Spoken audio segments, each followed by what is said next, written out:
Spent 9 months in Greece. Wonderful, wonderful time in my life. When I was 21, 22 years old, returned to South Africa. I stayed a few days with my mom, then my dad on his farm in the Northern Cape province, and then I took a bus to come back to Swakopmund, where I spent some time and had somewhat of a presence established.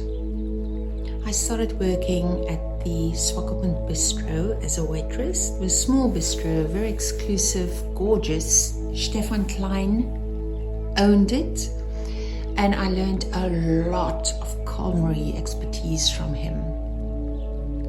Maybe a year and a half into that, I met the second significant boyfriend I had in Namibia, so let's call him B2. He was quite a charismatic, good-looking Namibian German, father also Namibian German, mother from Germany, but he grew up in a very Calvinistic, terribly devoid of love and kindness home from his father's side.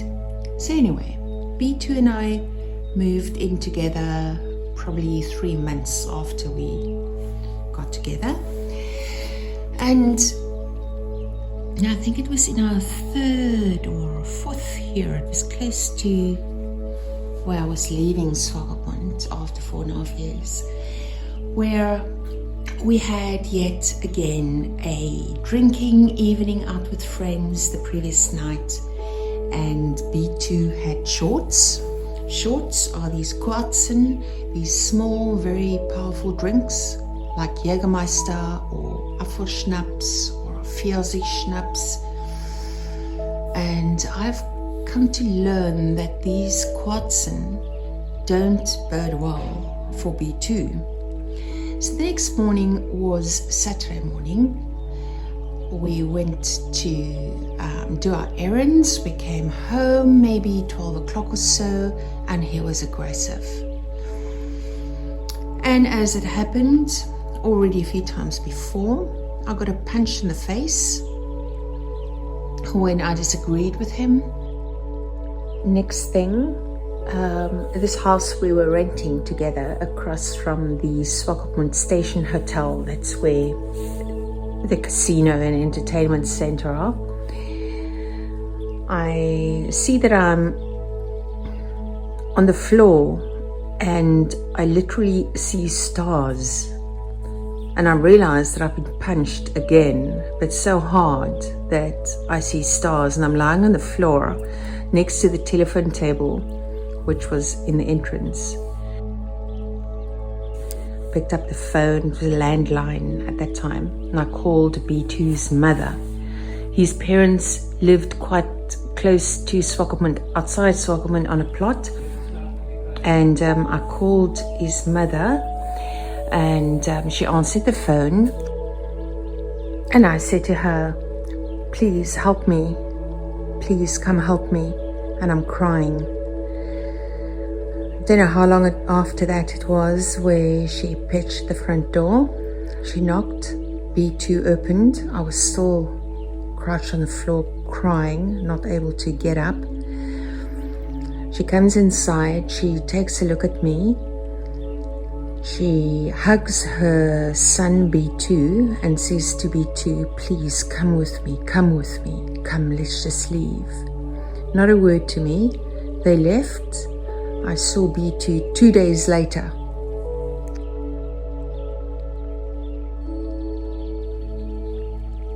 And when I think back at these things now, I don't understand. I just don't understand why I stayed, but I did.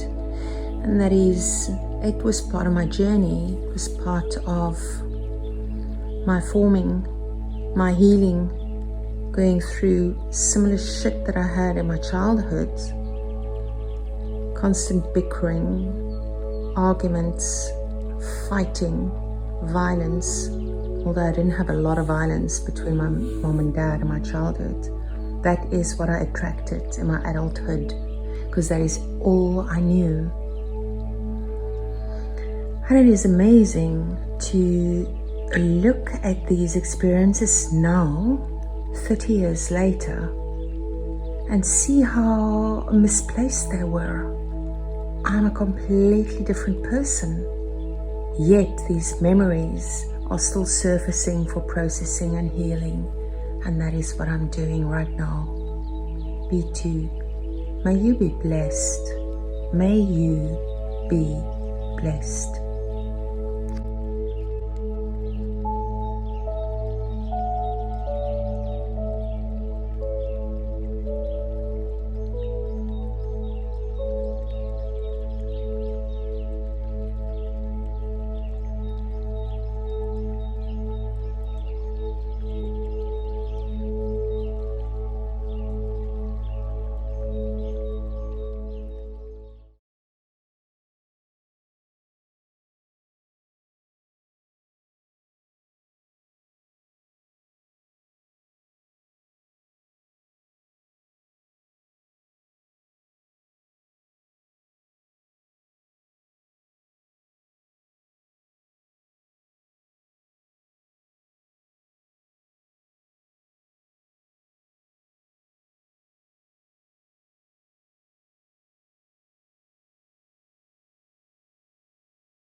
So next thing, this house we were renting together across from the Swakopmund Station Hotel, that's where the casino and entertainment center are.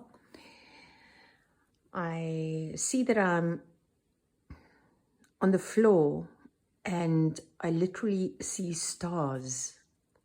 And I realize that I've been punched again, but so hard that I see stars, and I'm lying on the floor next to the telephone table, which was in the entrance. And I realized that I was in dire straits.